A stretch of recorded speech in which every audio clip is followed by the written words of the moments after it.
Patroclus!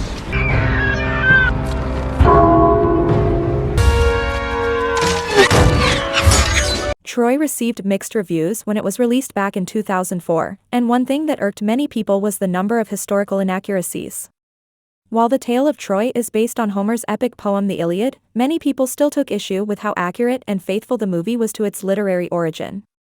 From the cause of the Trojan War, to the relationship between Achilles and Patroclus, there are some things in Troy that are faithful to the original poem, and many that stray far from the truth.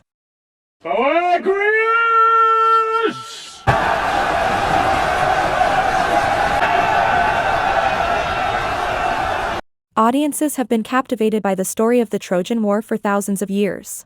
Achilles! Are the stories about you true?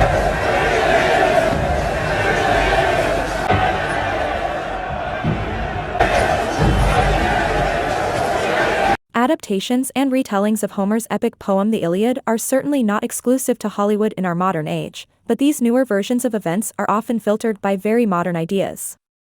There are several inaccuracies in the 2004 film Troy, directed by Wolfgang Petersen and starring Brad Pitt and Eric Bana.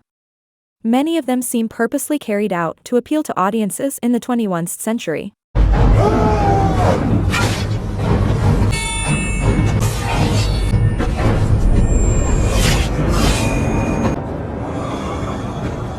Despite the inaccuracies, there are also a number of ways in which the film stays faithful to the original text. Who are you, soldier? Achilles, I remember the name. son of Peleus. Achilles.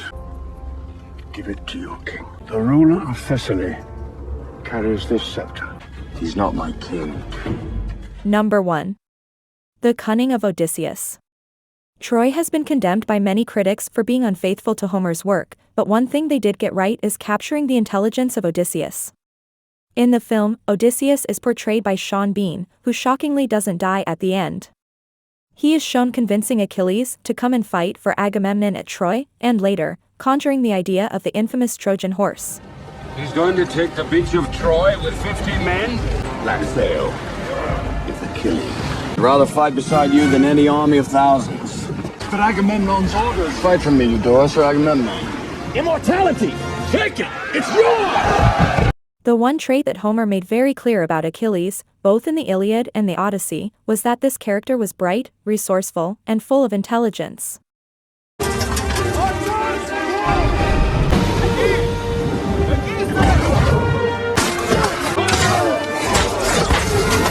The man wants to die.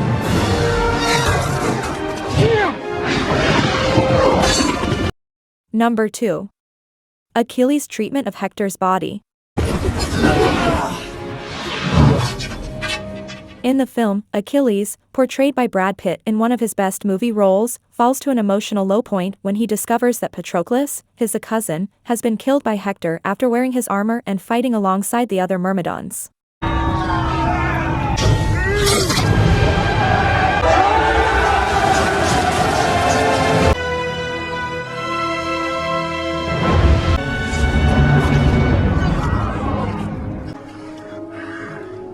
Not knowing how else to deal with his grief, he slaughters Hector and then ties his corpse to his chariot, dragging him back to the Greek camp. But I gave the dead boy the honor he deserved. Gave him the honor of your sword.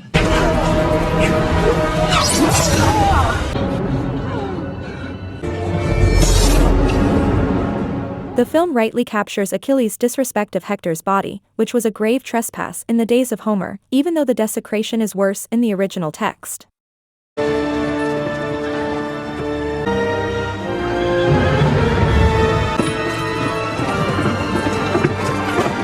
Number 3. The Death of Agamemnon. Agamemnon, played by the brilliant Brian Cox, serves as the central villain of the film, so it makes sense that the scriptwriters decided to give the audience a little satisfaction by having him killed at the end.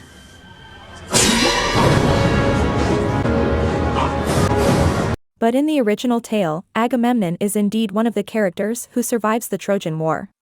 He doesn't get a happy ending in any version of events, but the ancient works saw him lasting longer than he does in the film. The story of Agamemnon's life post-Troy is chronicled in a selection of Greek plays. He is eventually murdered by his wife and her lover, leading his son to seek revenge.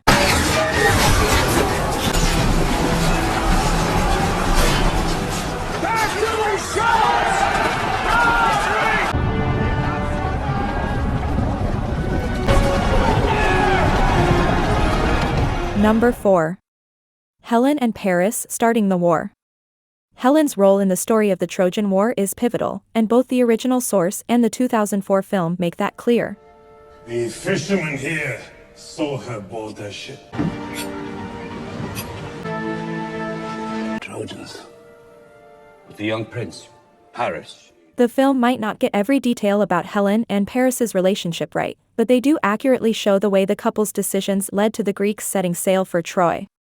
The film shows Helen falling in love with Paris and going back to Troy with him willingly. While some accounts portray the events this way, others show Paris abducting Helen against her will.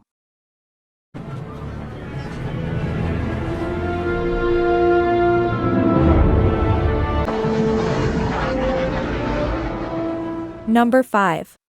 Helen's memory of her life events. The film portrays the Paris and Helen as being in love, with their traveling to Troy being a rescue mission rather than an abduction. At one point in the film, Helen even explains that Sparta was never her home. Don't know Menelaus. You don't know his brother. She says that her parents sent her there at the age of 16 to marry Menelaus. Although only a minor detail, this is inconsistent with the original version of events. Helen's parents were the king and queen of Sparta. She was already Helen of Sparta before she married Menelaus.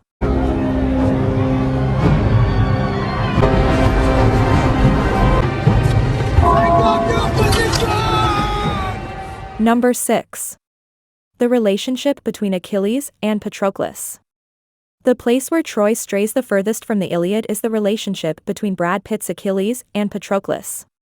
In the film, the two are portrayed as cousins, with Achilles being a mentor to his younger relative. Other ancient works, excluding the Iliad, portray the two characters as lovers, while Homer doesn't explicitly state that they are or aren't lovers. But there's no mention of them being related in the source material. When we look at how their relationship plays out, including their chemistry and passion as they practice fighting. Nervous? Odysseus. And Achilles' raging fury when he learns that Hector killed Patroclus, it makes more sense that they are lovers than cousins. Where is it?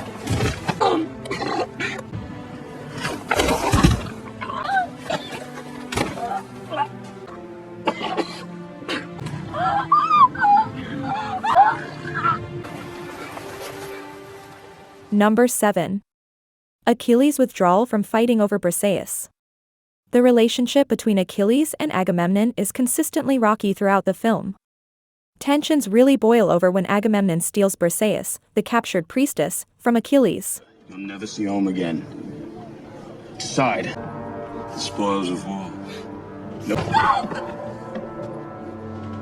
Really talent, that's your curse.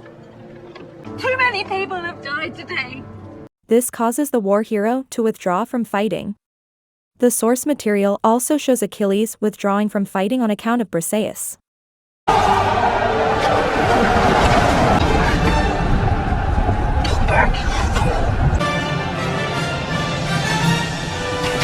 However, the film leaves out that Agamemnon only took Briseis from Achilles because he was ordered by the god Apollo to give up his own concubine, Chryseis. Get him in line!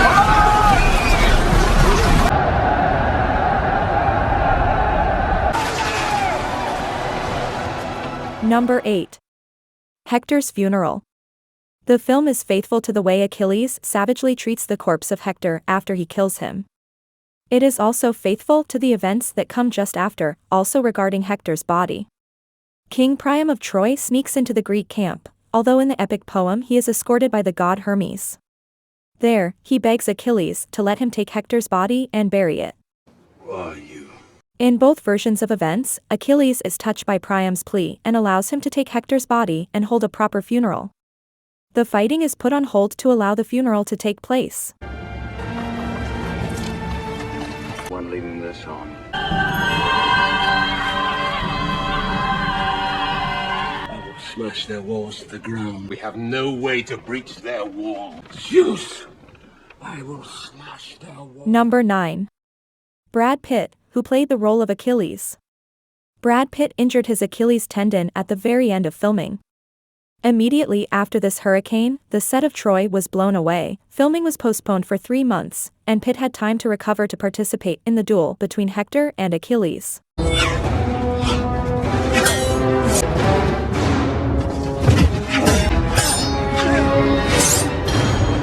Brad Pitt doesn't like this movie, even though his company Plan B produced it. In one interview, he noted that in a Troy there is no mystery, no depth of characters, and he is already accustomed to both of these from David Fincher. What's your name?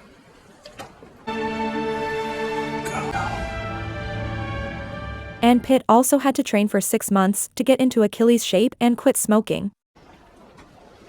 You're royalty, aren't you? What do you want here in Troy? Should I be? You didn't come for the Spartan Queen. What would all men want? Number 10. Critical response. Troy was criticized for a lot of things, including the layering of English accents. That's why no one will remember your name. He's the biggest man I've ever seen. I wouldn't want to fight him. Between Troy and Sparta. On our last night together, Queen Helen and I salute you. American, Brad Pitt. Australian, Eric Bana. British, Orlando Bloom. And Irish, Brendan Gleeson, stand out here. Look in the original. Moreover, the accents are mixed between rival city-states. You'll have sons and daughters, and they will have children.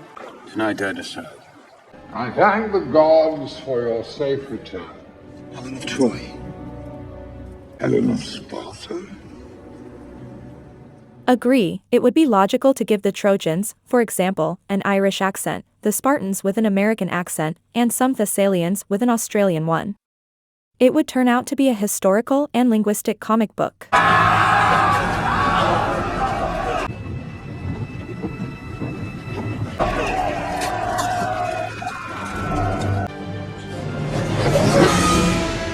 For the Italian audience, the title of the film was left in English, Troy.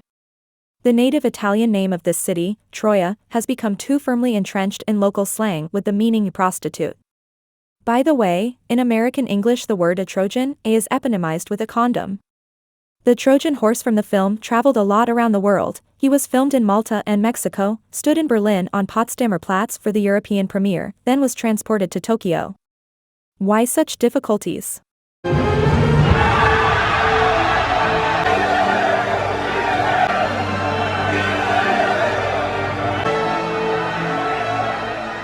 It was part of an advertising campaign not only for the film, but also for Lufthansa's cargo division. What is this? An offering.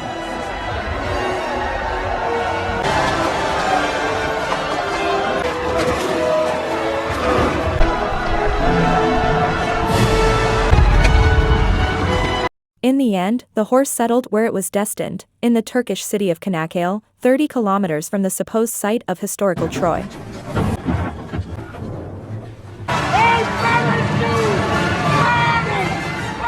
Get him out of Troy. No! We will be together.